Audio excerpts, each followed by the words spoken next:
Interim President Groves, Interim Provost Colbert, distinguished guests, members of the faculty, members of the graduating class, friends and family, welcome to the 2026 commencement exercises of Georgetown University and the ceremony for our Walsh School of Foreign Service, the oldest and the very best school of international affairs in the United States.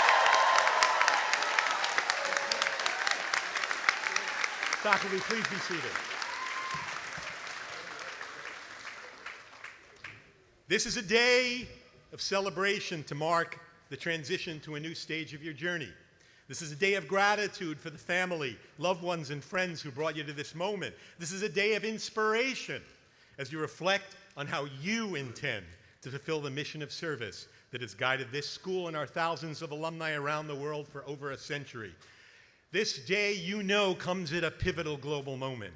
The principles and the institutions upon which this school was founded, global cooperation, multilateralism, democratic governance, evidence-based policymaking, these are all being challenged like never before.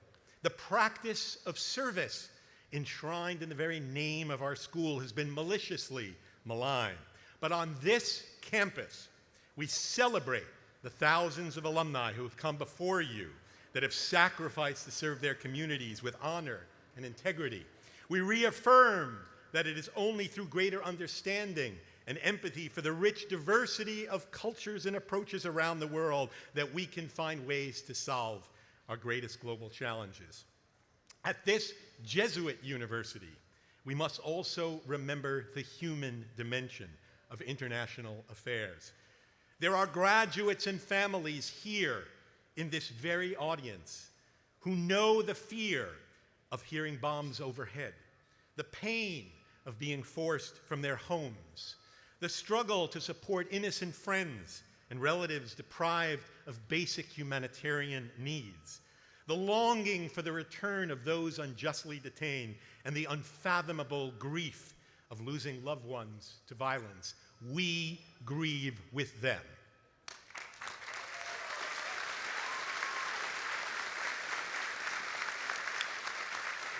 At such a time, it is important to recognize that our task at SFS has always been, in the words of our founder, to foster a great soul, a great heart, and a great mind.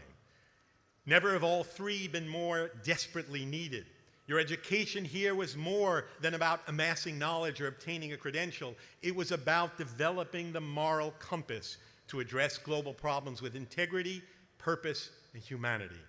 I don't have to tell you that the path you embark upon today will not be easy. Many of you have already been impacted. Promised job offers have been rescinded. Travel fellowships have been canceled. Some of you have felt compelled to wipe clean your social media feeds or to carry burner phones as you cross borders. But it is clear to me from so many conversations I have had with you that this generation will not back down.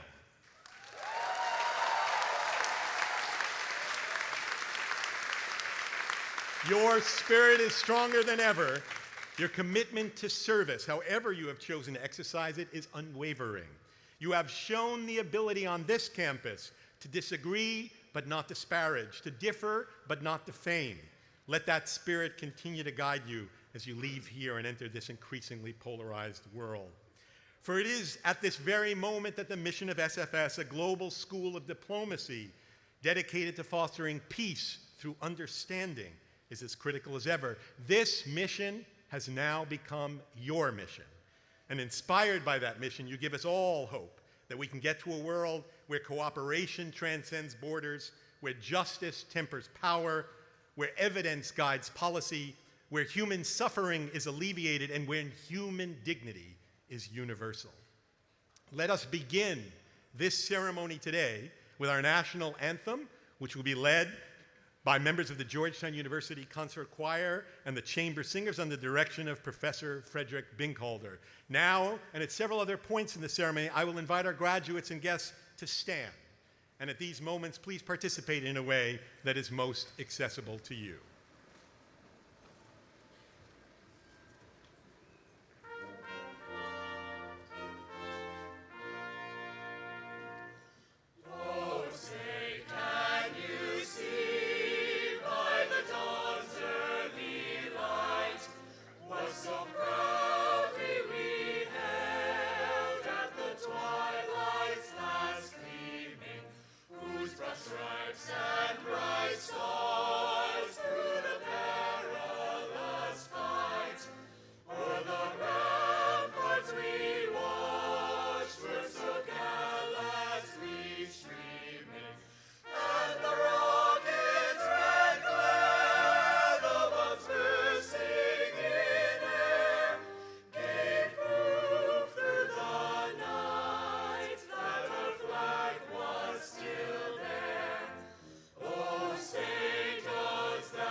Please continue standing.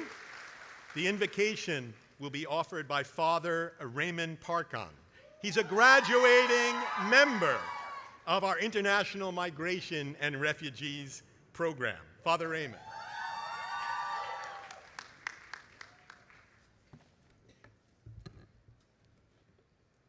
Loving God, we gather today in gratitude for these graduates of the Georgetown University School of Foreign Service, for our family and loved ones.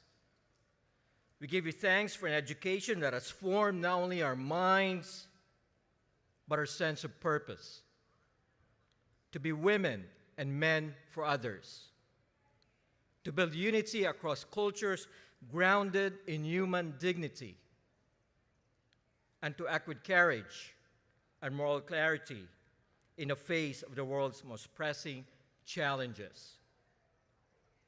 As we go forth from Georgetown, where there is conflict, may we work for peace. Where there is injustice, may we stand with integrity. Where hope is fragile, may we help sustain it. Grant us humility, discernment, and strength to serve not only our own nations, but to love our neighbors as ourselves. Bless our families and all who have supported us. Strengthen our bonds, for they are your gift to us in an ever-changing world. And on this day, may we know joy, and as we go forth, guide us in wisdom, keep us safe, keep us faithful to you, and keep us united in purpose. Amen.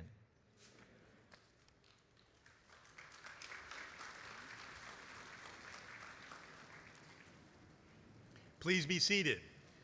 Our university provost, Dr. Soika Diggs-Colbert, will deliver the official welcome.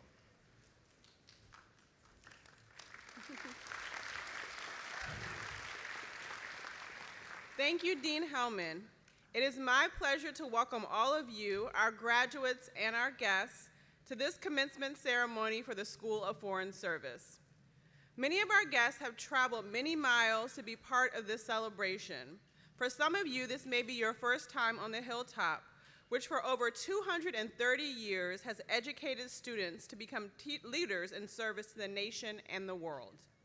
By way of welcome, let me tell you a little bit about our campus and our history. Georgetown has grown in 3 stages. The first stage began when John Carroll bought a small parcel of land on which to build his academy. Not yet a college, certainly not yet a university, but a place with big ambitions. The Jesuits in Maryland had been sometimes legally, sometimes illegally, running schools from the time they arrived in 1634. If you look at the balcony of White Gravener on the far end of Copley Lawn, you will see images of those schools with their dates: 1634, 1640, 1677, 1745, and finally Georgetown Heights, 1789. But even with these exceedingly modest beginnings, Georgetown harbored 2 great ambitions. One was to begin training leaders for the new republic, established in the same year as Carroll's Academy. The second was to be a home for every student, irrespective of faith or creed. A bold move at the time, and in some ways, a bold move even now. The second stage began with the building that's behind me, named for the Reverend Patrick Healy, the son of an enslaved mother, who realized in the 1870s that the College of Georgetown could and should become a university. He expanded the curriculum, and most significantly, he introduced the serious laboratory study of science, the mark of modern learning. Gradually, around the original college, other schools emerged: the School of Law, the School of Medicine, the School of Nursing, the School of Foreign Service. The dream, Georgetown's dream, rooted in Carroll's dream, kept getting bigger. At the end of the 1920s, a remarkable Jesuit, W. Coleman Nevels, began the 3rd stage of the dream, which he called the Greater Georgetown. Georgetown not only as a national, but a global institution. He built Copley Hall and White Gravener, completing the front quadrangle. Unfortunately, the Depression shut down much of Father Neville's ambitious plan, but it did not stop Greater Georgetown from becoming steadily greater. Because the greatness of Georgetown is not in its buildings, the greatness of Georgetown is not even in its dream. The greatness of Georgetown is in the contribution to the world of those whom Georgetown has trained. The greatness of Georgetown is you, our newest class.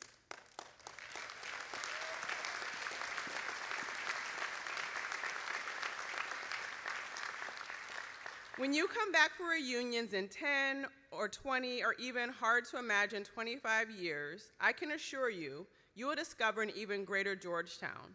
But at that point, you will know that you have been a crucial part of what made and continues to make that greatness happen.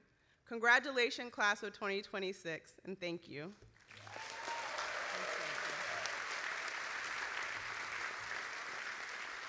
Thank you, Dr. Colbert. Our founder, the Most Reverend John Carroll, Archbishop, the first Archbishop of Baltimore, the first Catholic bishop in the United States, took legal possession of land on our hilltop in 1789. And we mark that as our founding date. Our first student, the future North Carolina Congressman William Gaston, arrived in 1791, though our first bachelor degrees were not awarded until 1817.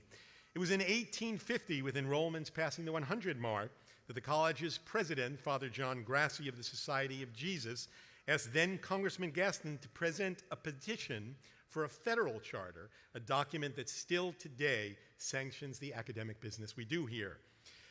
It is Georgetown's first federal charter in the history of the Republic, and it has the additional distinction of having been signed by President James Madison, the father of the U.S. Constitution. It is our custom to initiate academic ceremonies with a reading of that charge, and to discharge that office, I am pleased to introduce Ms. Marie Matson, Secretary of the University.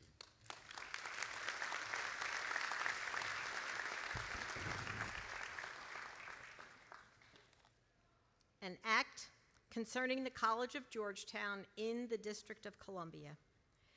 Be it enacted by the Senate and House of Representatives of the United States of America in Congress assembled, that it shall and may be lawful for such persons as now are or from time to time may be the President and Director of the College of Georgetown within the District of Columbia, to admit any of the students belonging to said college or other persons meriting academical honors to any degree in the faculties, arts, sciences, and liberal professions to which persons are usually admitted in other colleges and universities of the United States, and to issue in an appropriate form the diplomas or certificates which may be requisite to testify to the admission of such degree. Signed, Langdon Chivas, Speaker of the House of Representatives, John Gaillard, President pro tempore of the Senate, approved March 1st, 1815, James Madison, President of the United States.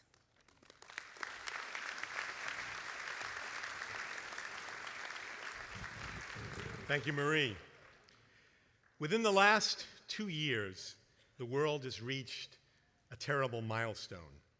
The number of active conflicts, armed conflicts, has exceeded that of any time since the end of World War II. And the number of people forcibly displaced by violence, over 120 million, has reached record levels. It is against this grim backdrop that we honor the critical work of the International Crisis Group and its president and CEO.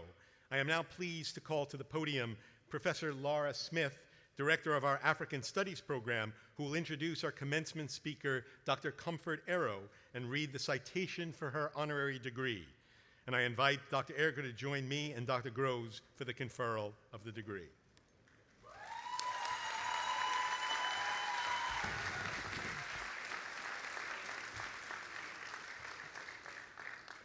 Today, Georgetown honors Dr. Comfort Arrow, President and CEO of the International Crisis Group. Dr. Arrow has committed her life to preventing, mitigating, and resolving conflicts all over the world. Simply put, Comfort Eero has made the world a safer place for all of us. Never before has this work been more urgent. As multilateral peacemaking fades, no new structure has taken its place. Traditional mechanisms, tried and trusted, seem shelved as conflicts become fragmented, multi-layered, and seemingly intransigent. Sturdy peace agreements are increasingly rare. Dr. Eero faces and faces down challenges that are global, daunting, and compelling.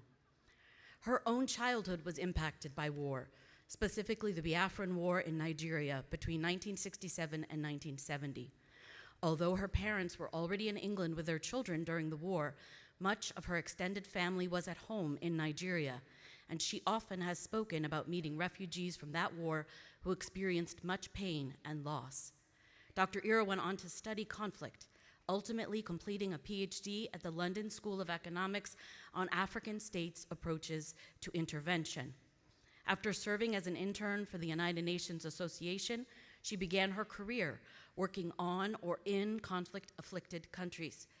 She served as political affairs officer and policy advisor to the special representative of the Secretary General of the UN mission in Liberia between 2004 and 2007, and as Deputy Africa Program Director for the International Center for Transitional Justice between 2008 and 2010.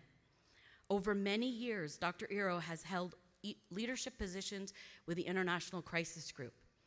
The Crisis Group, founded in 1995 in response to Somalia, Rwanda, and Bosnia, has become the preeminent independent organization working to prevent, manage, and resolve conflict. In 2021, Dr. Eero became its president, only the second woman in that role and the first Black woman to serve as president. She also serves on many boards and committees, including the Royal United Services Institute. For her body of work, she was awarded the 2023 Brian Urquhart Award for Distinguished Service to the United Nations. And now for the citation. Today, Georgetown confers on Comfort Eero our highest academic title, but her exemplary life has earned an even higher accolade. The scriptures tell us, "Blessed are the peacemakers, for they shall be called children of God." This peacemaker has worked tirelessly, not only to end, but to prevent conflict. Her leadership insists with Pope Leo that we never become accustomed to war. And her remarkable life exemplifies the late Pope Francis's insistence that war, any war that there is in the world, is a defeat. Fighting against war, her life has been a victory for all of us. She has become an icon of her native Nigeria's resonant motto, unity and faith, peace and progress. Therefore, today, in recognition of her untiring efforts as a scholar of conflict, prevention, and resolution, her outstanding achievements as a leader within the United Nations and the research community, and her long career as a tireless person for others, Georgetown University, with esteem and gratitude, bestows upon Comfort Eero the degree of Doctor of Humane Letters, honoris causa.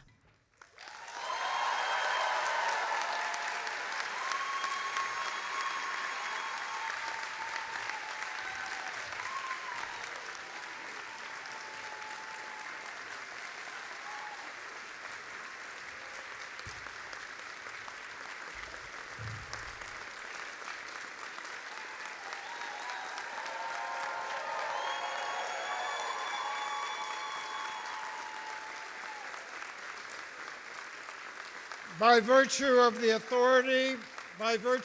authority vested in me by the Congress of the United States and by the Board of Directors of Georgetown University, I officially confer upon Comfort Eero the degree of Doctor of Humane Letters, honoris causa. And it is now my pleasure to present Dr. Comfort Eero, who will offer the commencement address.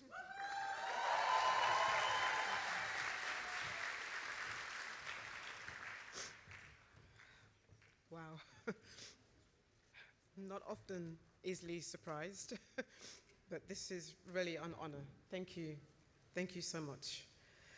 To you, President Robert Groves, Provost Soyika Dix-Gulbert, Dean Joel Hellman, I'm sorry.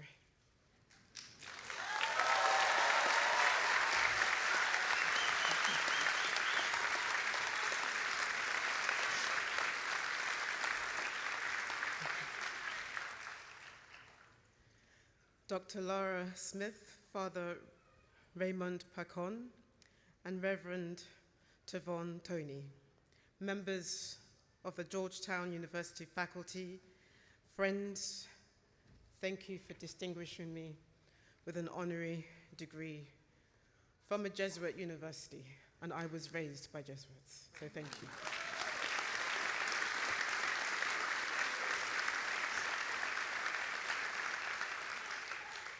And above all, to you all, class of 2026.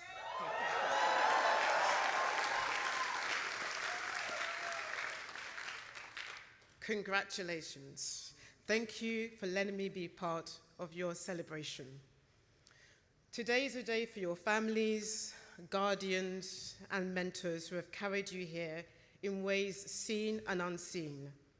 It is a day for your professors who have pushed you to do your best, and it is a day for you to exhale and to contemplate what you have accomplished in your time here on the hilltop. I understand that the university motto, Hoya Saxa, stands for what rocks, and today I think we can safely say that, and we can answer that with confidence, that you all rock as well.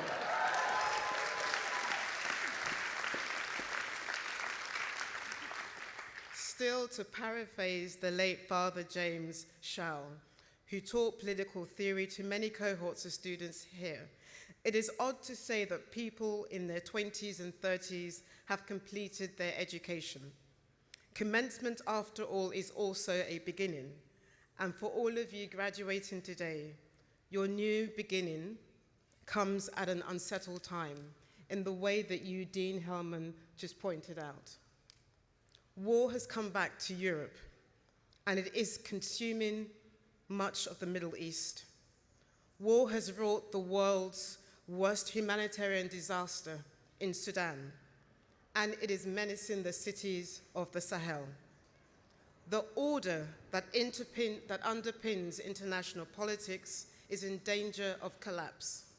The institutions that were created to prevent war are too often paralyzed. The rules meant to maintain peace, too often ignored. Trust among nations is fraying.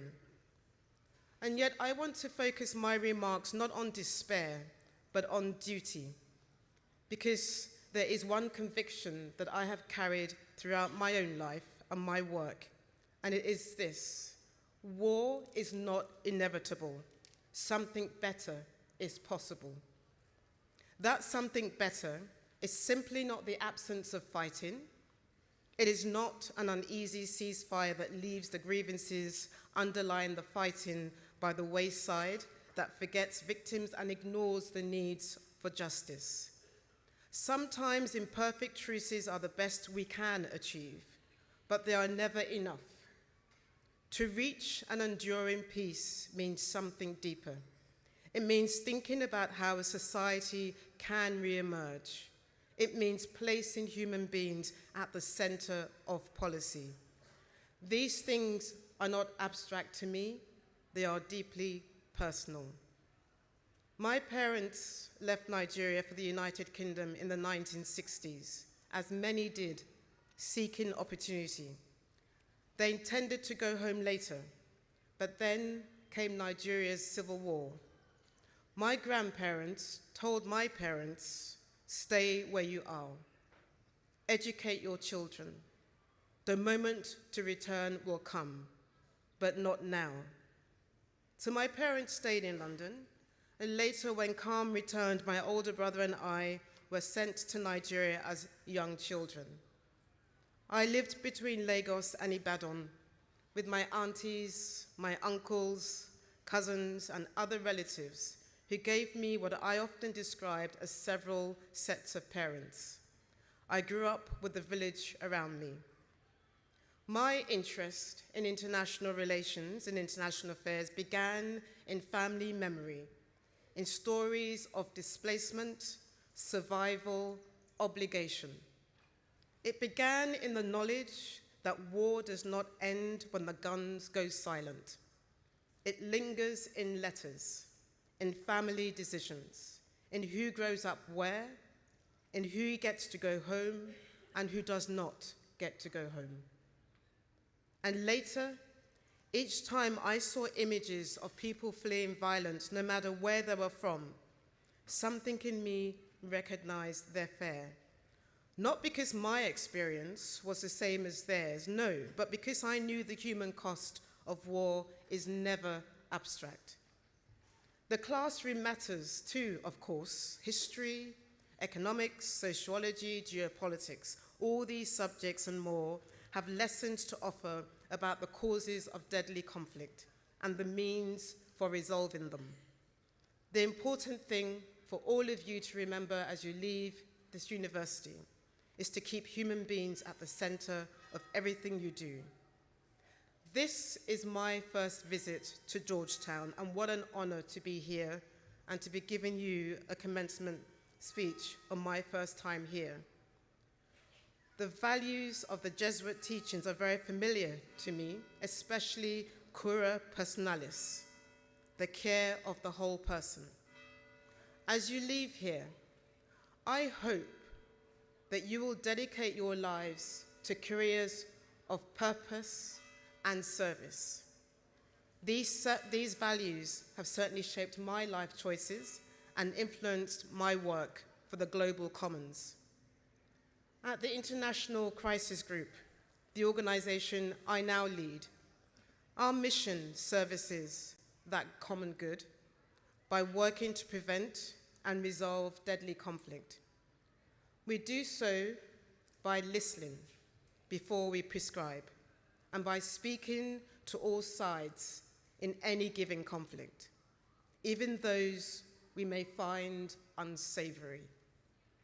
We sit with government officials, opposition figures, rebel commanders, civil society leaders, and above all, ordinary people caught in the crossfire. We do this not because we agree with them, rather we do it because peace requires finding ways to live with those you disagree with. The first step is to understand their motivations and the rationale behind their decisions. Let me give you an example of how we work at Crisis Group. You'll probably know that Syria's fortunes changed for the better when the regime of Bashar al-Assad fell in December of 2024. But as excited as most were to see the end of Assad's bloody reign, many wondered what to make of his replacement, a man named Ahmed al-Shara, who had a checkered history with some of the most dangerous organizations. He had broken with those groups some years ago. Many wondered how he would govern. This is where Crisis Group came in.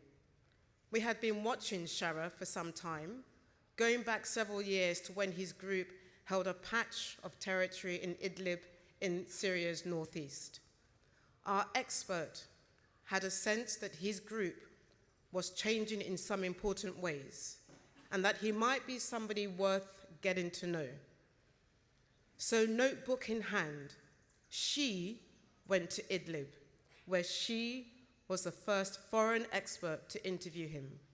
And I'll go out in a limb and say that she was the first woman to challenge him about his vision for Syria. Why were these insights she gained during her reporting trip so important? Well, it meant that when Shara deposed Assad, we could offer an accurate read of where he might take Syria. And we could also outline our concerns. At a moment when world leaders were hungry for such analysis, we could give it to them.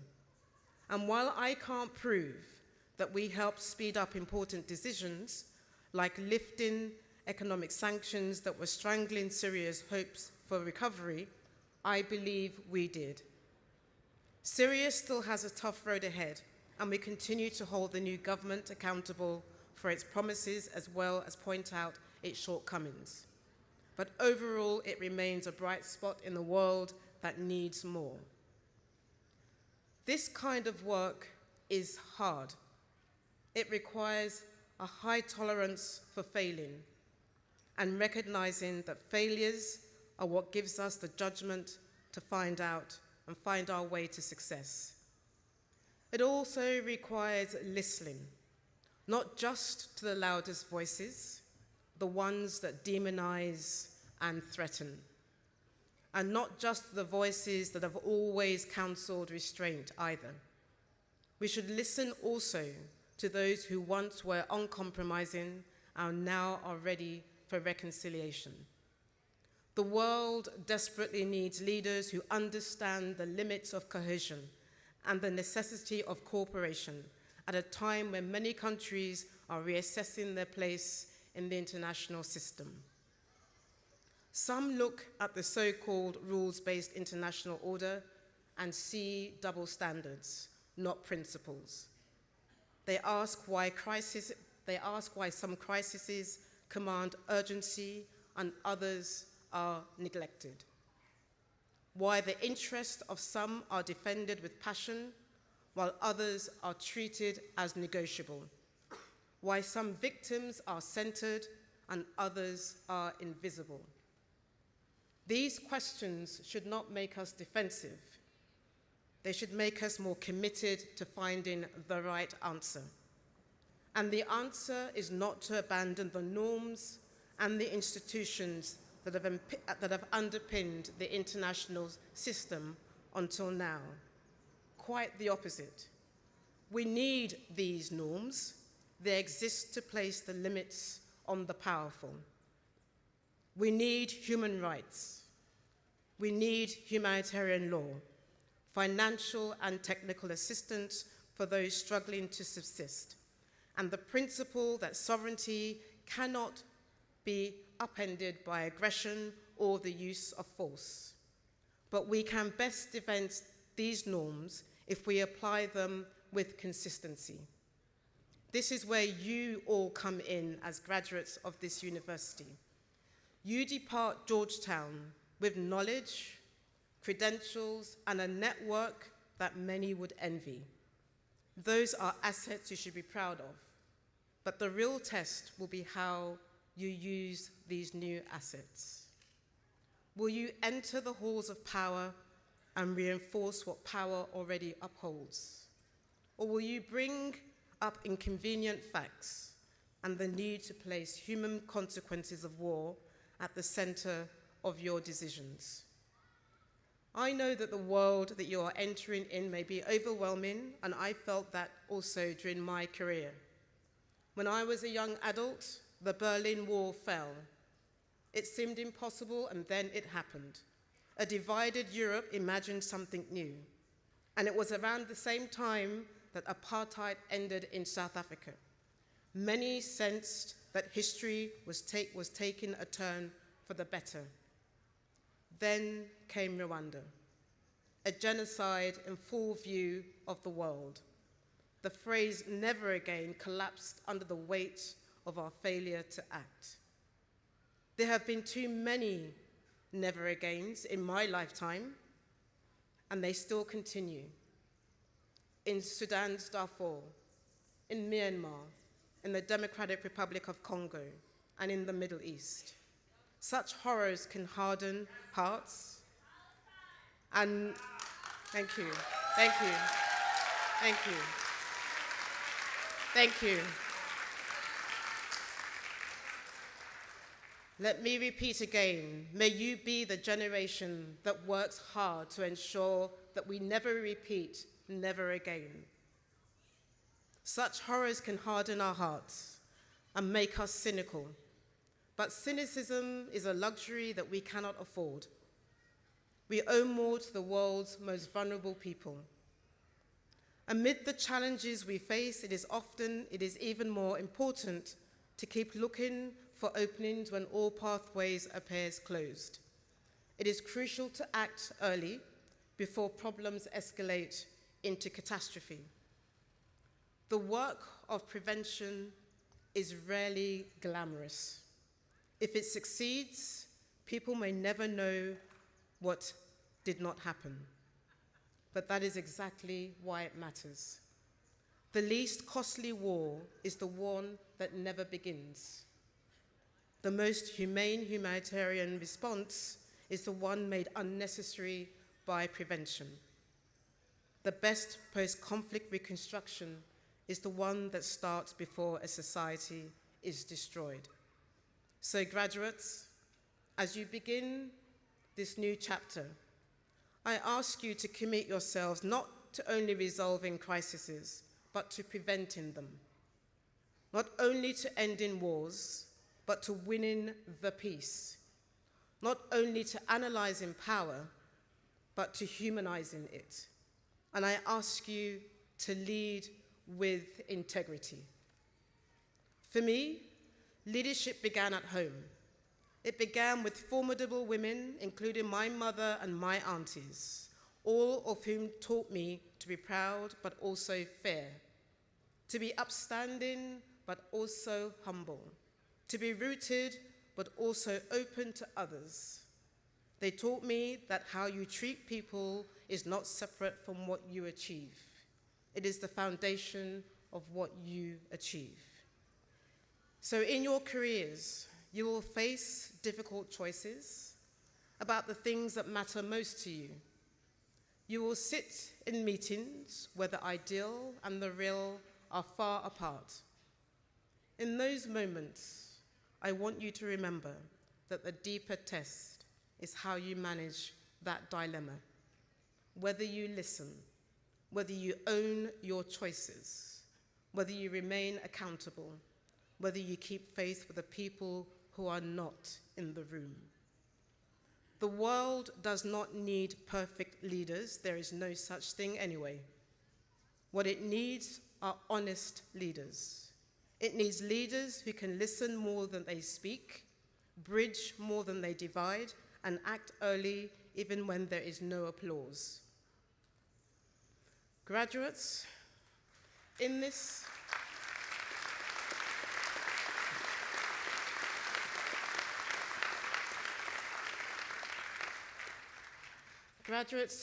audience is a person that has done Georgetown proud.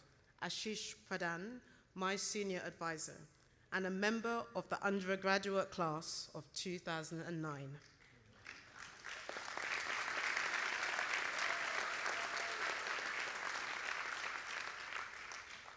Ashish, over there, came to the hilltop from Nepal as a recipient of the Pedro Arrupe SJ Scholarship for Peace, awarded to international students from countries in conflict. It was not lost on him that the opportunity to pursue an education here was enabled inadvertently by the Nepalese civil war. But rather than turn away from that difficult truth, he let it clarify his purpose, and after graduating with a BA in government and English, he returned to Kathmandu, where he began his professional journey with Crisis Group. Now in his 15th year of working for our organization, Ashish is the embodiment of what Georgetown seeks from all of you. In the words again of the late Father James Shell, to have courage, intellectual courage, to seek and affirm the truth as it really is. So wherever you go next, do not lose sight of why you entered your line of work in the first place. Do not leave behind the humans at the center of your work. And when you come across others who tell you to accept that war is inevitable and differences are intractable, do not back down from your convictions.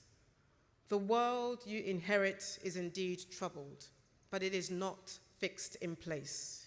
Walls fall, wars end, societies rebuild, laws and institutions can be improved, leaders can be changed, and peace, when pursued with courage, humility, and integrity, can still be won. So congratulations to all of you, class of 2026. May it go all well with all of you. God bless you all.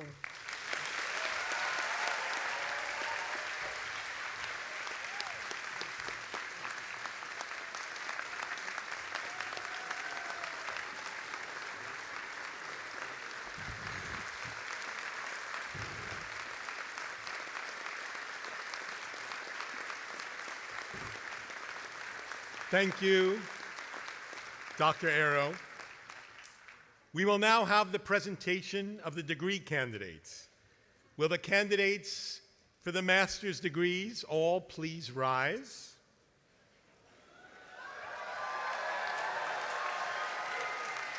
Dr. Groves, as Dean of the School of Foreign Service and on behalf of the Dean of the Graduate School, I have the honor to present to you the candidates for the degrees of Masters of Arts, Master of Science, Master of Diplomacy and International Affairs, and Master of Global Human Development. Representatives of each program will call the names of the candidates. Degree candidates, please be seated. At the direction of ushers, the degree candidates will come forward by rows to receive their diploma translations from Dean Hellman, and then will be hooded. The members of the graduating class will be called in alphabetical order by degrees and programs after the graduate marshal, Linda Ozamoka Christopher, receiving a Master of Global Human Development, and Antonia Laura Pop, receiving a Master of Arts and Security Studies. Please hold your applause until degree candidates from all 11 master's programs have been recognized.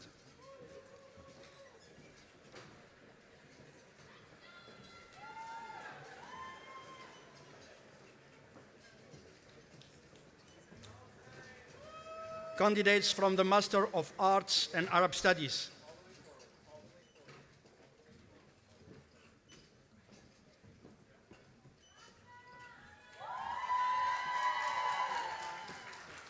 Linda Ozamoka Christopher.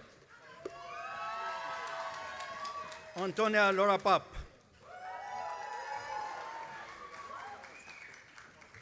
Rania Tawfiq Abu Taima. Lubab Zayed Al-Qaid. Khadija Al-Kayoumi. Lauren Ashley Burns. Chloe Dake. Ruqayya Damra. Amina Derby. Christopher Ian Duhaven. Mohammed Sahili.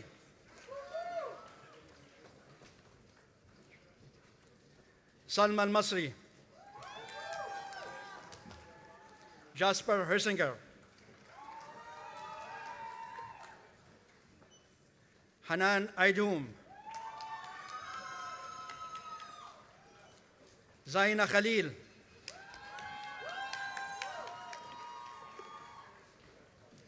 Aidan Lankler. Amy Lester. Laith Malhas. Batul Bassem Matar. Felix Matheson. Kiran Girin.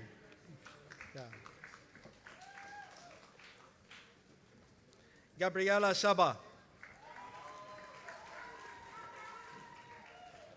Ahmed Saidam. Sarah Salah.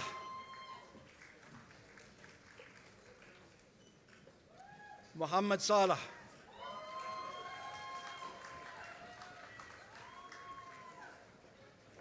Michelle Sendaha.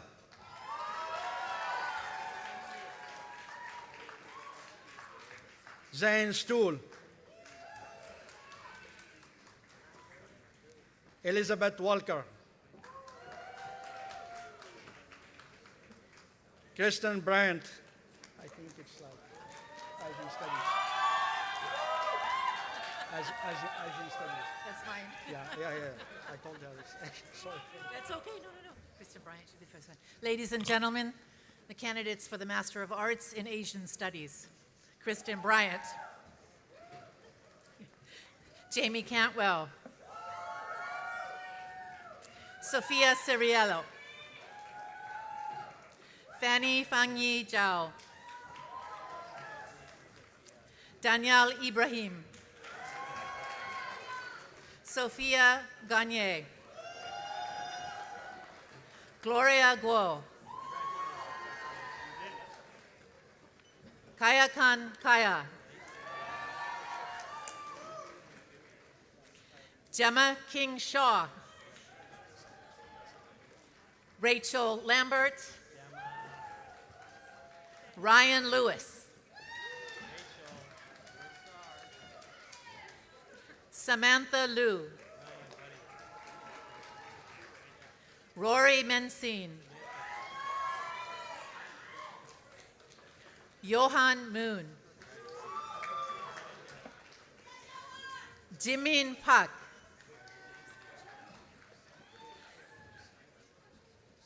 Caitlin Fung.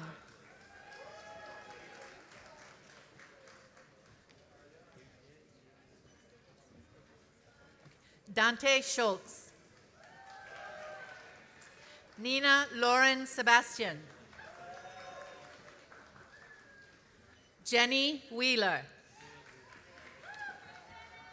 Alex Jenten. Cheeks Joe. I think that's it. And now the candidates for the Masters in Eurasian, Russian, and East European Studies. Kelly Alksonis. Rebecca Bernstein. Peter Busker. Sean Kelter. Gregory Doty. Lily Horrigan. Andrew Kirkpatrick. Christophers Kruminch. Owen Landry. Adrian Longhurst. Salome Mamuladze. Stephanie Lynn Murphy. Isabella Phillips. Christina Rishko.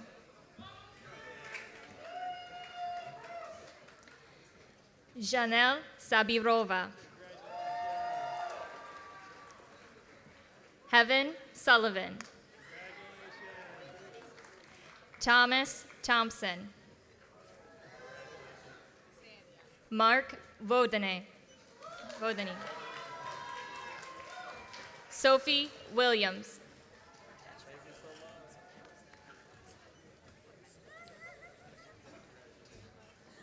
The candidates for the Master of Arts in European Studies. Niels Henrik Altheinz. Grace Bauernfein. Emily Benedicto. Ksenia Angelina Braze. Claire Tian Chang.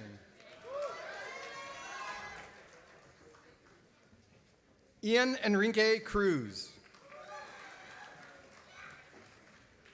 Lara Defterios. Derek Bradley Fearon. Valentine Ganis. Jessica Hoffman. Melina Kazanis. Mislav Maitan. Nicholas Markowitz. Melissa Murtai. Victor Ola Salai. Elisa Pagan. Katerina Johanna Schindel. Julius Wanamaker.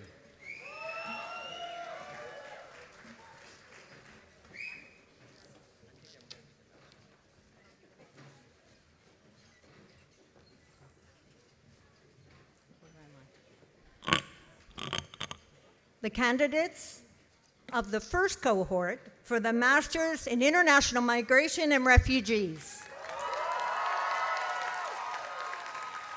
Parker Aguilera. Valeria Aron Said. Yasmin Belarbi. Andrea Cano.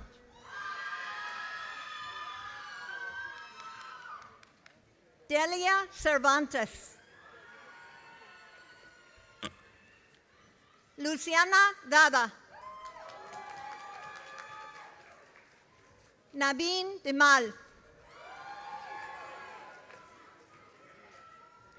Sophie Engerman. Mele Fefita. Olivia Catherine Grand Prix. Arwa Hasunji. Cecilia Ignacio. Jay Miranda. Naomi Familia Paredes. Raymond Anthony Parcon. Emma Pond. Senat Cerillo Sarfino.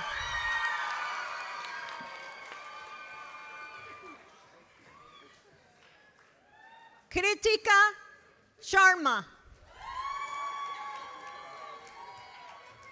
Pablo Christian Sunan.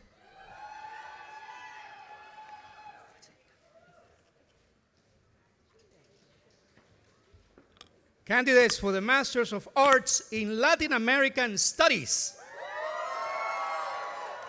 Santiago Barros Pinzón. Eric Basail Emil. Claire Castrejón. Peter Clanton. Eddie Diamantes. Antonia Diaz Montgomery. Ana Freitas Melo. Owen Harrison. Thalia Pacetu Bilesimo. Grecia Prieto Colón. Priscilla Nicole Putzulu. Einer Mauricio Rodríguez Rentería. César Ramón Romero. Lee Schlenker. Abigail Virginia Tank. Erika Wisby. Chuyuan Yue.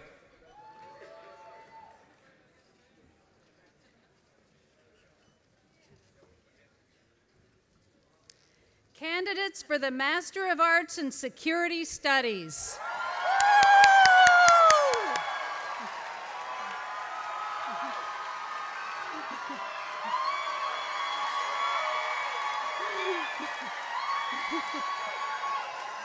Lily Abraham. Kweku Achampong. Lauren Ackerman. Emily Alcock.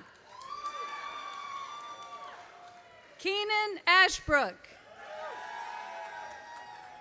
Gabriela Alexandra Barrera. Paul Becker. Bryce Beckner.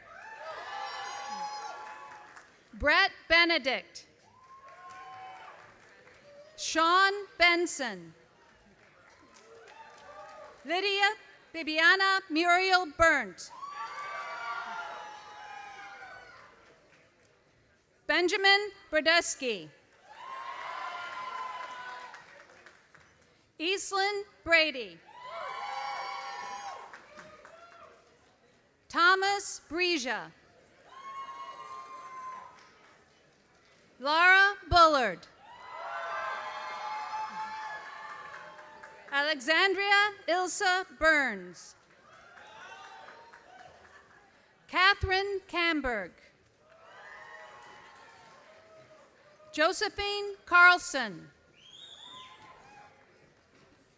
Kirsten Carroll. Ili Leon Castañe. Sophia Chang. Jerusalem Cheney. Mitchell Cleary. Madden Greer Coakley.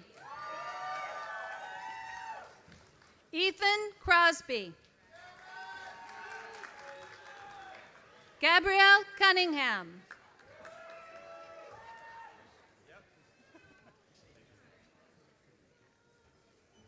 Alessandra Curry. Aaron Damasek. Robert Dawson V. Michael de Oliveira. Shane Denon. Alexandra Dent. Grace Derry. Rasmus Day Meyer. Lindy Dix. Connor Dodds. Annabelle Doherty. Christopher Dungy. Ava Margaret Dussman.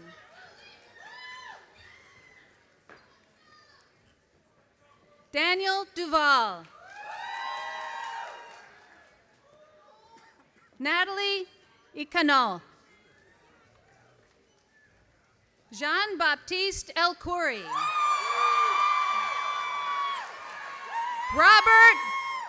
Robert Eldridge. Sabrina Janae Ellis.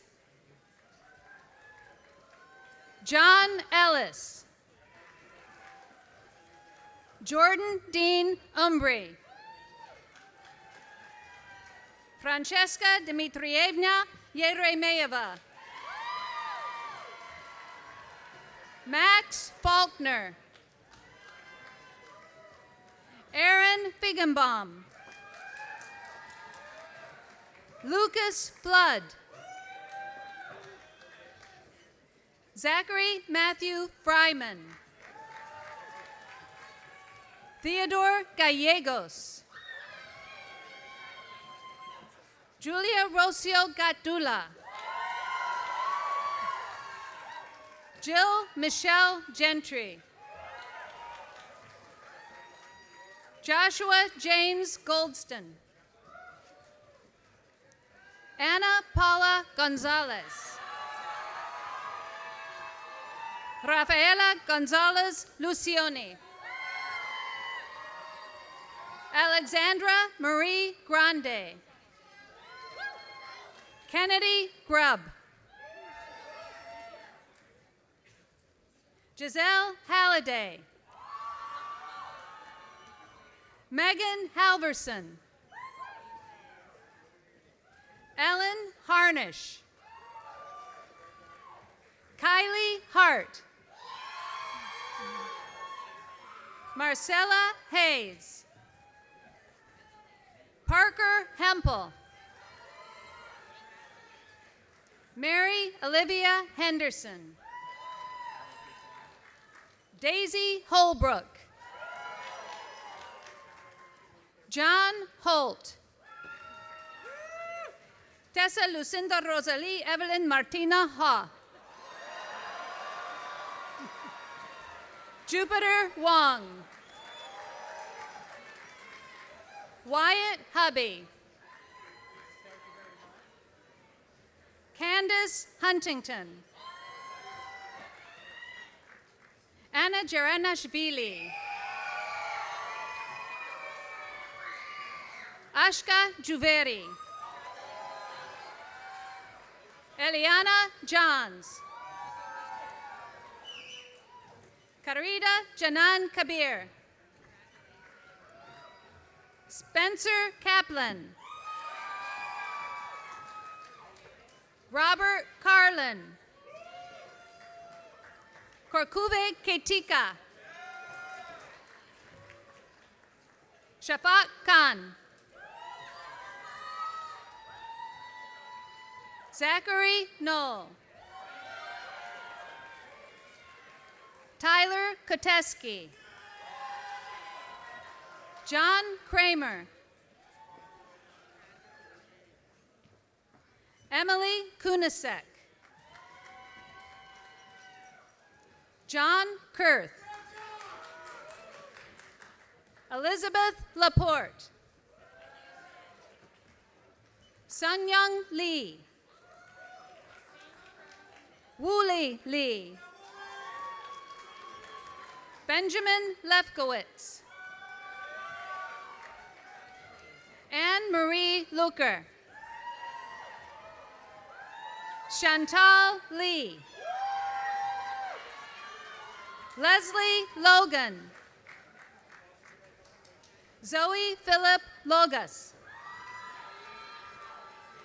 Anne Marie Long. Thomas Luiselli. Jade Leon. Aiden Mallon. Jackson Rafael Mariani. Joaquin Matamis. Christopher Mikowski. Jenny Matushak. Cole McDaniel. Anna Louise McDonald. Olivia McQuail. Bailey Millett. Prachi Mishra. Jonathan Nelson. Caroline Nicholson. Anne O'Friel. Zainab Ozarat. Sean Parrott. Mary Peplinski. Anirudh Prakash. Sasha Prevo. Charles Rahr. Nikita Rai Shah. Anshul Rajwanshi. Sanya Ramchandani. Nielas Ramirez. Julian Reach. William Stewart Reek. Riku Sakakubo. Sarah Sarnak. Jonah Schiestel. Eric Schmidt. Olivia Sessom. Ashley Mayhol Shah. Jack Shockett. Hannah Skinner. Sarah Sobalvaro. Emily Sorkin. Simon Nathaniel Stack.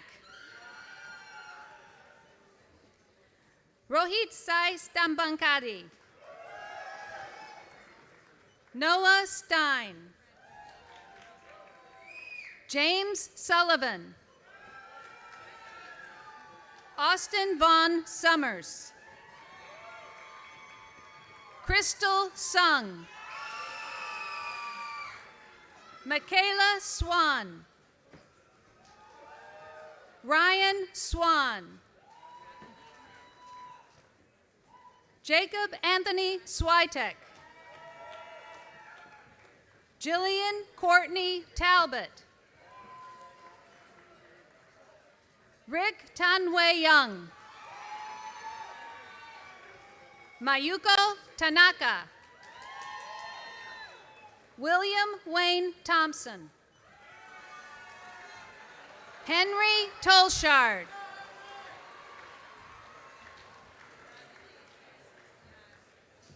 Lawrence Trevette. Grace Turner. David Nelson Ulicki. Mary Udermolen.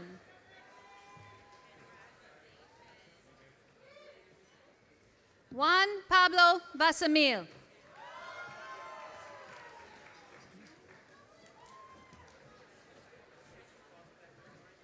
Chi Vu.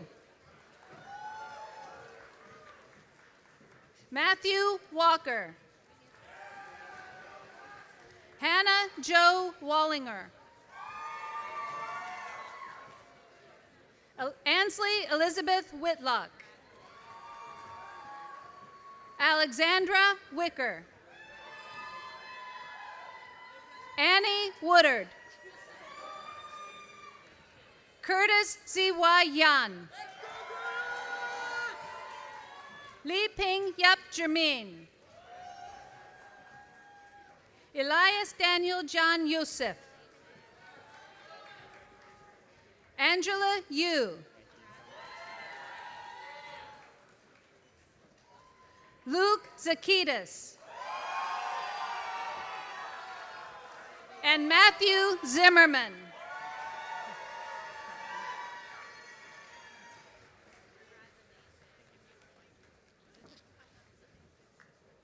Candidates for the Master of Science in Environment and International Affairs.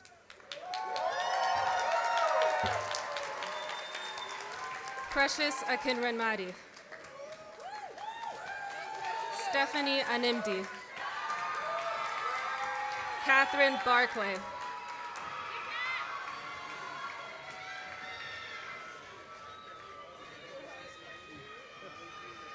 Lillian Breyer.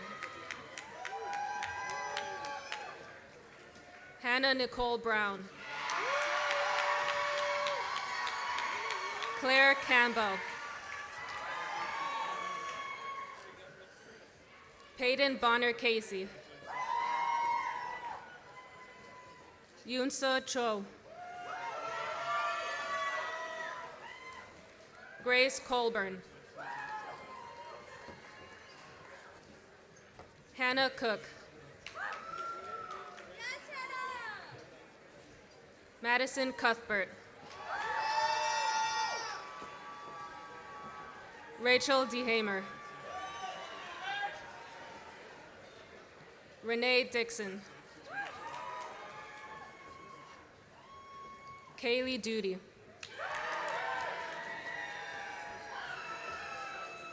Abigail El-Kadi. Gianna Galdiri. Lauren Hennessy.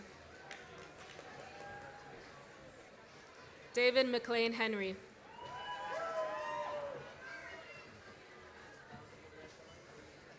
Anthony Inhorn. Malik Jaffa.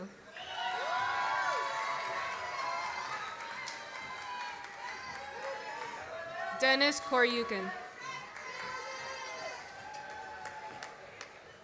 Daniel Eric Lamb. Nora Lane.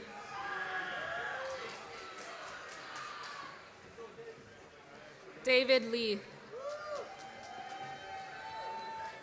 Margaret Ma. Sadaf Mahmood.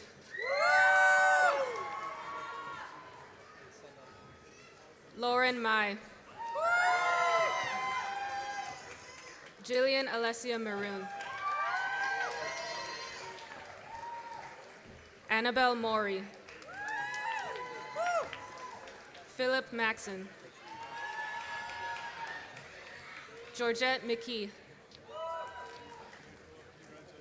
Amine Najam Uddin. Danya Nazat Al-Fatal. Aiden Perkins. William Prangley. Sylvie Sandine.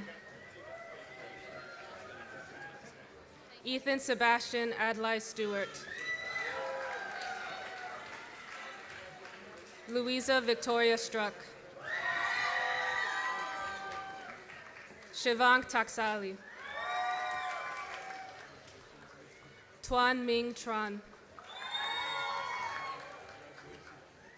Sarah Tuck. Amber Wang. Giselle Williams. Ariana Zhao.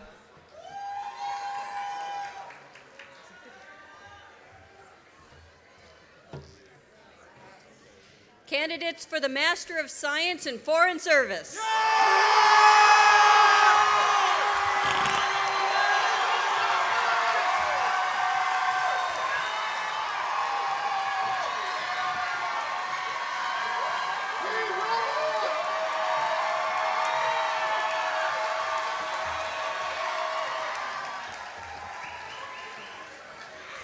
Rebecca Abraham.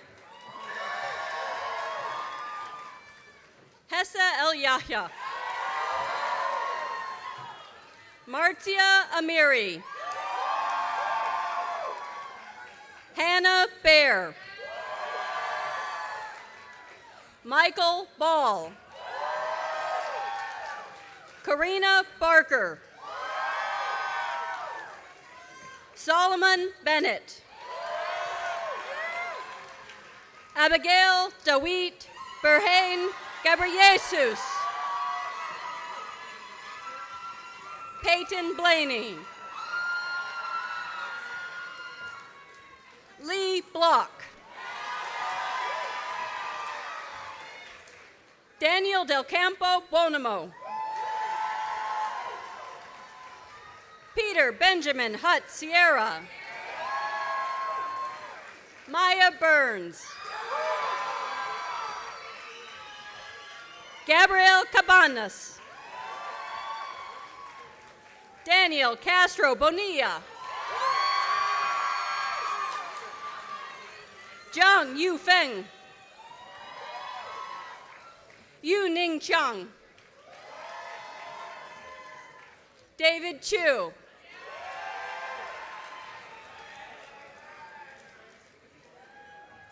Alexandra Clayton.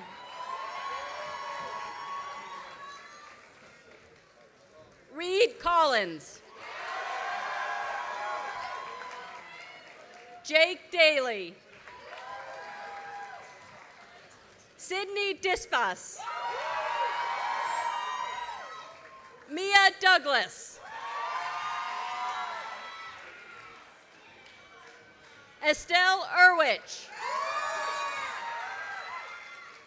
Adrian Fuddle. Samantha Ellen Lopez Fanger. Ramin Jonathan Faruqi. Barbara Ferreira Santos. Mariela Ferrer Hernandez. Lillian Holston Flick. Colin Frank. Benjamin Friedman.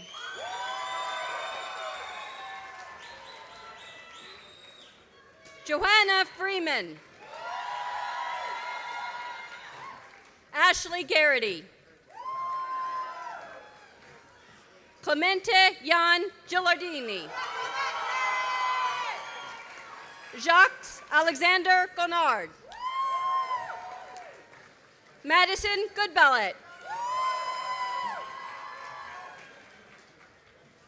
Jonah Gosney.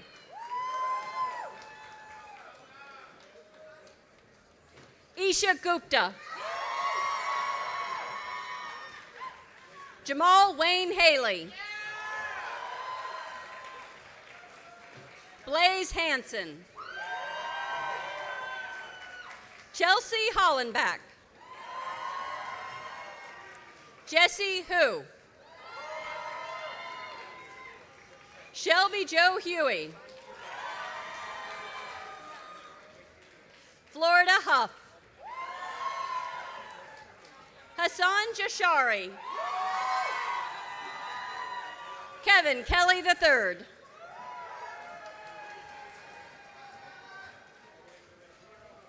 Rachel Kern. Doria Jinhae Kim. Kaylin Kim.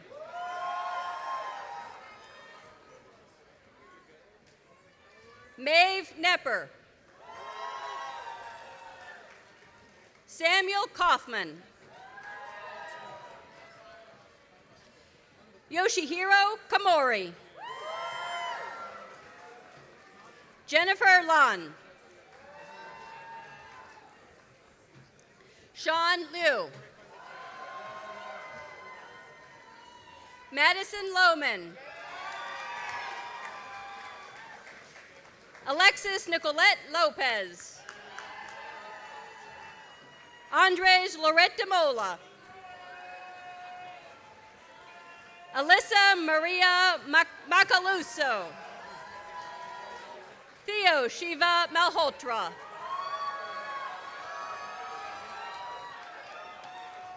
Mariam Malik. Nicolo Marinaro.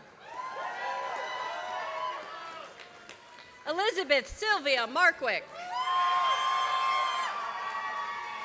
Tobias Mayhew.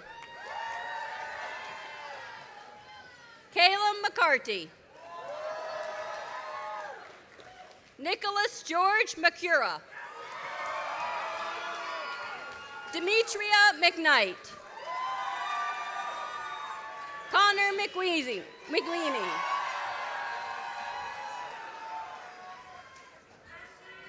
Michelle Mian.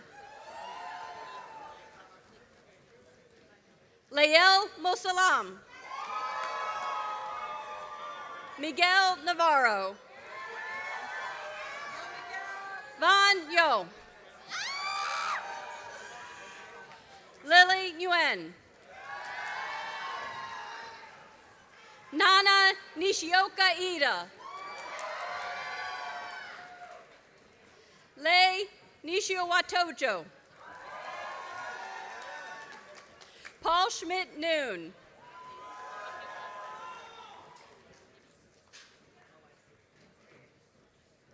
Andrea Isabel Nuceta Alvarado.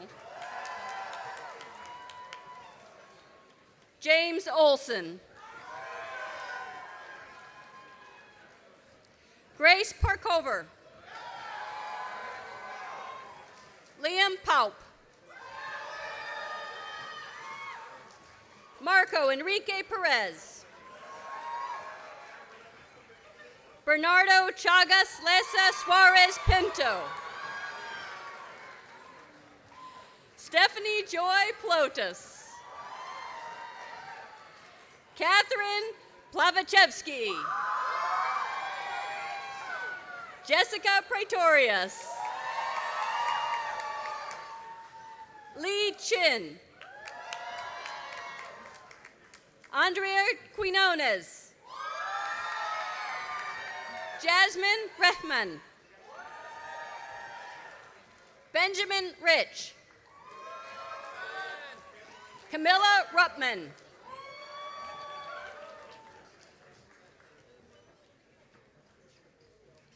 Emily Santucci. Helga Matilda Schroeder. Tristan Schultz. Esther Serger. Rafaela Sherman. Jessica Xiao. Anjali Singh. Desiree Pearl Orr Solomon. Spiridon Spiromelios. Madeline Starr. Claire Sullivan. Munahil Sultana. Neil Swanepoel. Lam Tron. Scarlett Watkins. Leona Srinawadi Yeager. Paula Zhang. Jadon Zhang. And Pavlo Svenihodrodsky.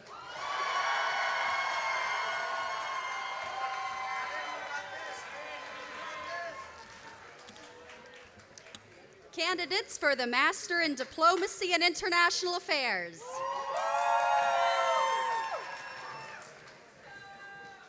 Octavia. Wirasti Nur Aini. Rahmadea Aisha. Seto Aribowo. Agung Ariwibowo. Leonita Augustine. Ancelia Ofari Hairunisa. Gatot Ekajaya. Satya Graha Habibla. Jeffrey Hariwijaya. Rizki Adi Kurniawan. Solomon Letemia. Angita Fitri Ayu Listari. Nela Gustina Mulyawati. Ruth Sorta Mutiara Nainggolan. Arvin Harold Sasfort Pokatong.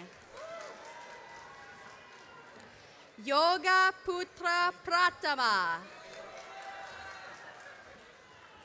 Habib Prihandono. Mohammed Ibra Rahmansha. Himalaya Devi Alia Rahma. Stanley Cornelius Henry Sihombing. Adi Trisatrio. Rufaida Nurul Vikri. Pandu Rahadian Wichaksono. Mashaya Rahmatullah Winanto. Tenantio Bagus Wiryawan. Guntur Arya Yulianto. Arta Elsia Putra Zaluchu.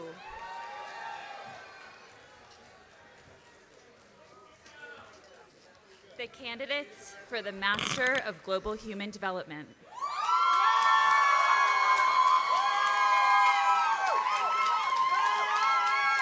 Chantal Braunwalder.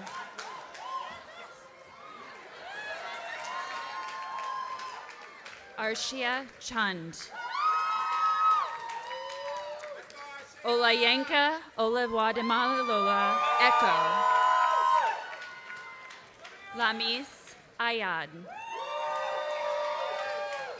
Gina Rebecca Golden. Daniela Hernandez. Aliyah Avazoya Ibrahim. Kulunu Jayarmaner. Molly Catherine Knapp. Jeremy Vaughn Kuntz. Johanna Lickschlag. Gianna Loretta.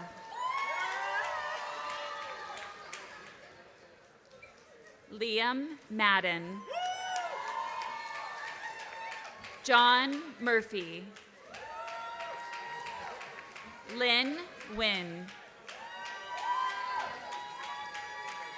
Ricardo Jose Patron Mier Iteran. Grace Reinders. Imhotep Simba. Trey Atticus Spadone.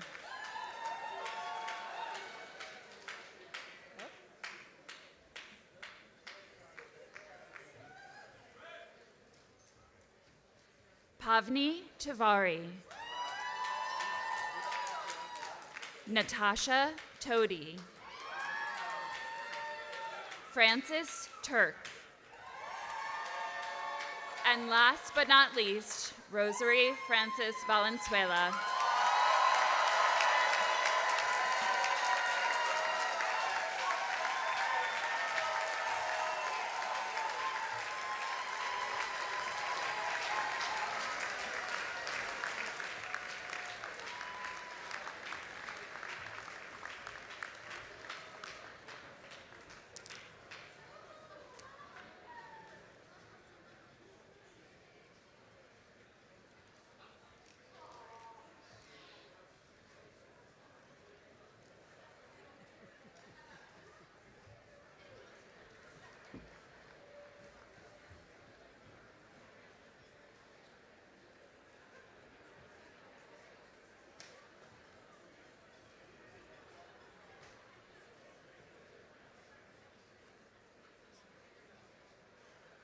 Almost there.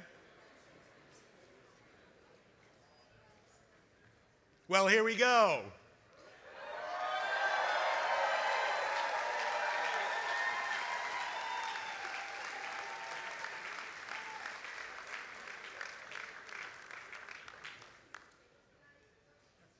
Will all the degree candidates please rise? Dr. Groves, these students have been duly examined and recommended by the faculty and approved by the board of directors. I therefore ask that you bestow on them the degrees in course.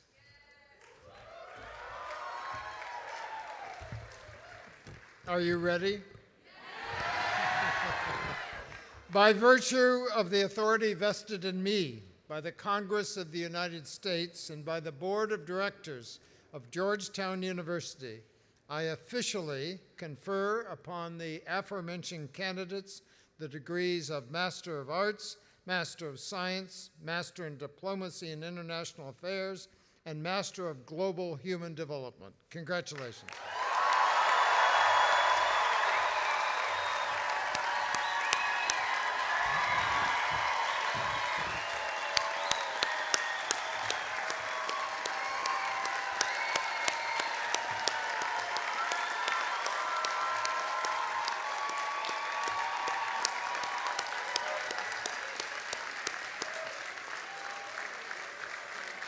You did it.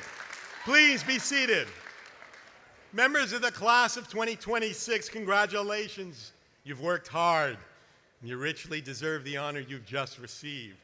Today, you join a legacy of SFS graduates around the world who have shaped the global order. And now, it's your turn to accept the responsibility to lead the next era of change, change that is so desperately needed. All of us here at SFS are confident that you're up to the challenge, but none of you have managed to get to this place on your own. You've benefited from the knowledge and wisdom, of course, of your professors, and you've been supported by family, friends, and loved ones. Now it's time, graduates, to stand up, turn around, and salute the people in the audience who brought you here today.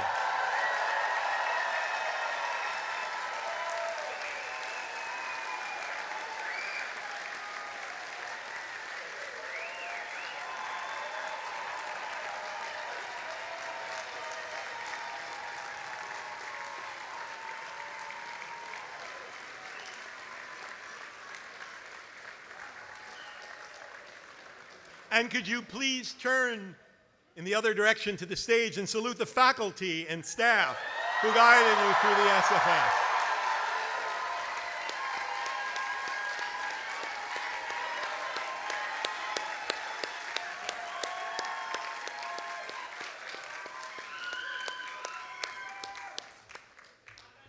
Please be seated.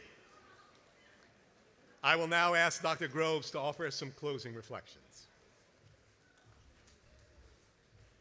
We're almost finished. Good evening. I am truly honored by being with you to see all the joy in this room or this tent. A special word of thanks to our commencement speaker, Dr. Comfort Ero.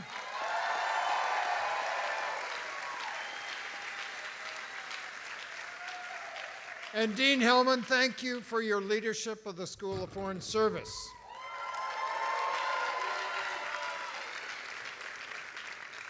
We have just experienced an event, a tradition that goes back many centuries, 2 centuries. So it's proper to stop for a minute to reflect on what this university strives to attain and how these wonderful graduates will meet the world. You know that Georgetown started in 1789, the very first year of this nation, and we grew up with the nation. So we've been deeply attentive to the civic dimensions of our mission. Healy Hall, this iconic building behind me, does not face the Potomac River as a picturesque presence. It faces the seat of our national government to signify the attention we pay to serving this nation. This is the perspective we call people for others here at Georgetown. This principle has guided generations of Georgetown graduates who've gone on to serve as civil servants, elected officials, physicians, entrepreneurs, educators, and advocates. At Georgetown, we will always honor those in a special way who devote a significant portion of their lives to public service. The world needs us right now.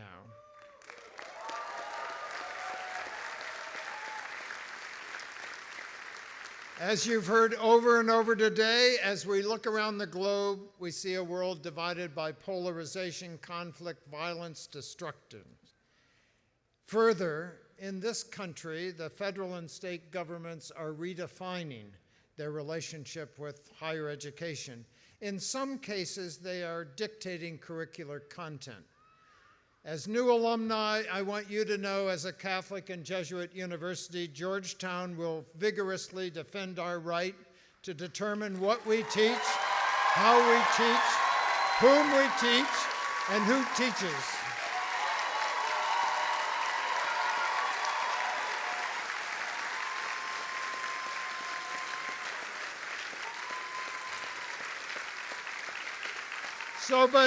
But in the face of these attacks, we ask ourselves, why are we all here?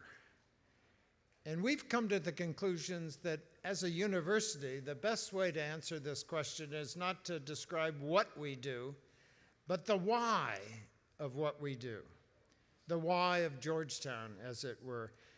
You should know that since the 16th century, Jesuits have dispersed throughout the world, building schools, often in areas quite hostile to their efforts.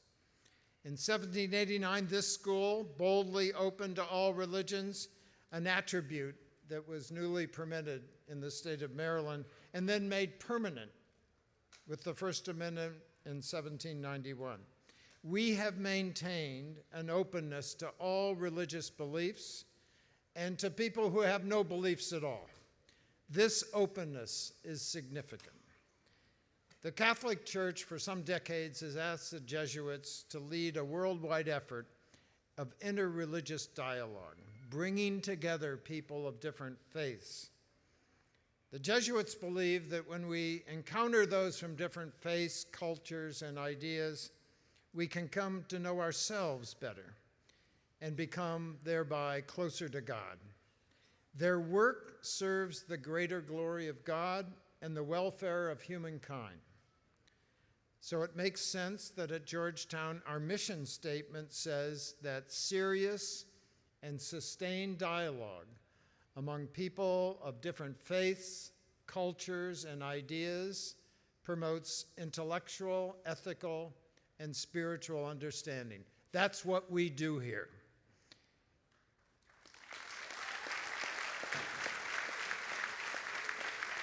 So this is the why of Georgetown, the why of all our work. We aspire to immerse ourselves in different beliefs, different ways of thinking, approaching the world, each other, thought diversity in modern parlance. We believe that every person we encounter who's different from us is a gift to us. It's a way for us to learn.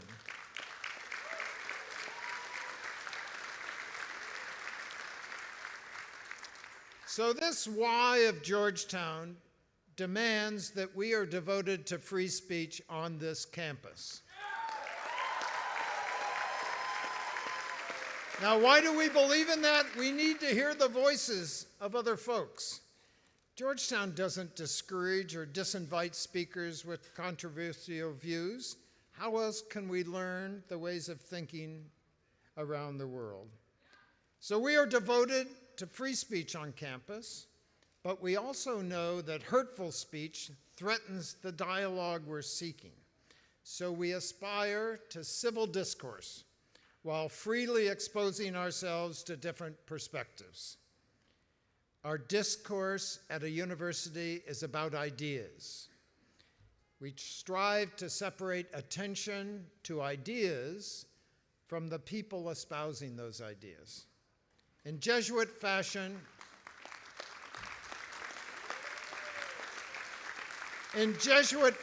we assume that others are acting with goodwill and that we are engaged in a joint collaborative search for understanding. The why of Georgetown, therefore, requires ourselves to listen, to really listen to what other people are saying. Some might hear in such an environment a cacophony of different views. Here, we seek harmony in the diversity of ideas presented. In music, harmony requires different parts, distinct voices coming together. If everything were the same, we would have uniformity, not harmony. So in our classrooms, we learn not by clinging to what we think we already know, but by holding it deliberately in tension to be stretched and refined with other ideas. Over the years, incorporating this Y of Georgetown, our graduates have led in every sector of societies around the world. They're kings, prime ministers, elected government officials, diplomats, famous playwrights, actors, novelists, scientists, CEOs, spiritual leaders, and managers of soup kitchens. Our newest graduates are going to join that group. It's a wonderful community that will always help you, and you should help it. You join a world right now that needs everything you've been taught here: critical thinking, problem solving, working across differences, communication skills, the art of listening. And as graduate and professional students, you've completed a course of study that's focused quite deeply on content that prepares you for the next step in your career. Your disciplines may differ, but as a graduate of Georgetown, the call to you is the same. You've heard it over and over today. To use your skills in the service to others, to advance collective goals, and to make room for every voice at the table. And then finally, you should know something. We are very, very proud of you. You have all the skills and energy to tackle the big problems. We thank you for sharing a bit of your life's journey with us here. You are forever part of this community. And so for one more time, to the class of 2026, congratulations.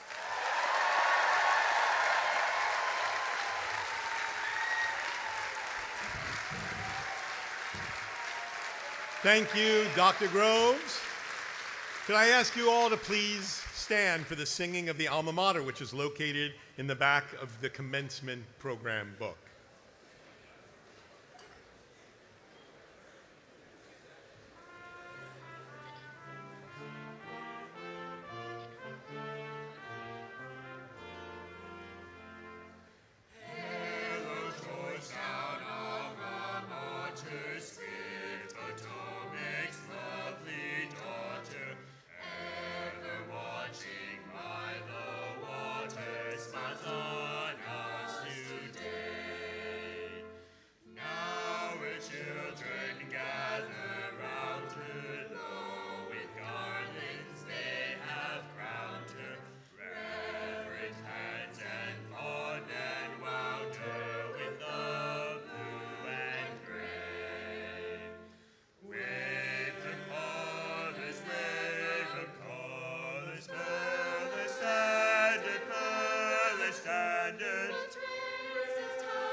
Please, if you will, please remain standing for the benediction, which will be offered by Reverend Tavon Toney, our Protestant Christian chaplain here at Georgetown.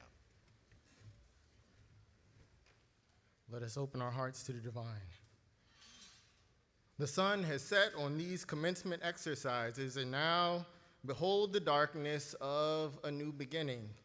A new beginning as beautiful as it is ambiguous, as intimidating as it is inspiring, as fragile as it is full of possibility, as familiar as it is unknown. We stand on this hallowed hilltop at the edge of all this world has been, all that we have dreamed, all that we have seen, and yet on the threshold of what it still can be.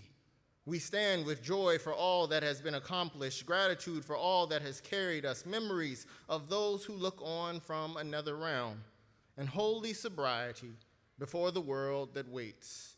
A world still praying for peace, a world still trembling beneath the weight of war, a world still groaning under the burden of hunger, displacement, climate crisis, hatred, violence, you name it, it's here. a world that needs you. And yet, oh God, we do not bless these graduates into despair. We bless them into courage. We bless them into wisdom. We bless them into service. We bless them into the sacred and unfinished work of healing nations, building peace, telling the truth, protecting the vulnerable, and making justice visible in places where the light of hope is still fading. Having now ascended this hilltop, having now crossed this stage, may they carry the Jesuit values of this place to higher mountains and deeper valleys, and wherever they may be called to be. May they go out from this place not only as those who have studied foreign service, but as those who are committed to faithful service. May they go as peacemakers and bridge builders, as path forgers and practitioners of courage. May they go as delegates of human dignity. May they go into the foreign and unfamiliar with confident humility, with curiosity rooted in care rather than conquest, walking in the light that only you, O God, can give. We stare into the darkness of a new beginning, not knowing what tomorrow will bring, but knowing who holds tomorrow, knowing who holds our hand. We walk into the darkness and into the unknown, trusting that you, O God, have ordered every step, and believing that the one who has begun a good work in us is faithful to complete it. And when the day gets dark, as it is right now, may the light of God bring into memory this moment so that you will remember that the darkness is an opportunity for a new beginning. And may God guide us all through this darkness toward the sunrise of a new and glorious morning where peace abounds, justice is done, mercy is love, and we study war no more. Amen.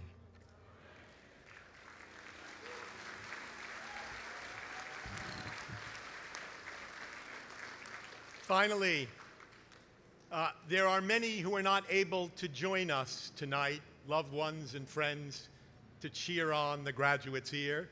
There were many who were not able to come. There were many who were denied the right to come. They're watching online now. Can we acknowledge them loud enough so they hear us around the world?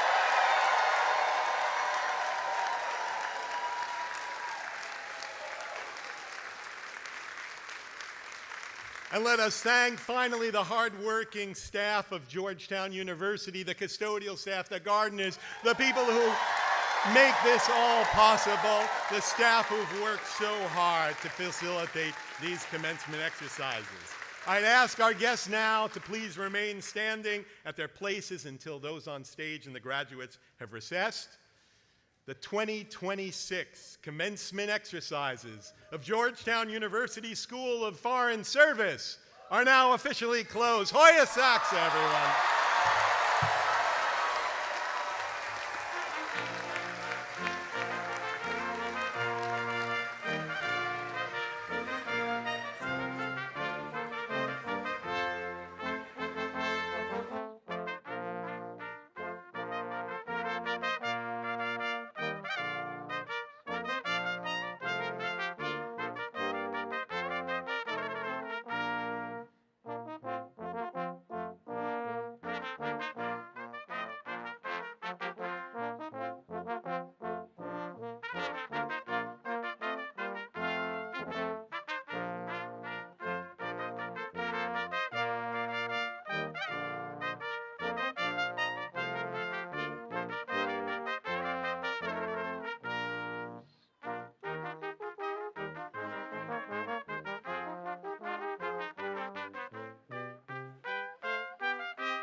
Thank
you.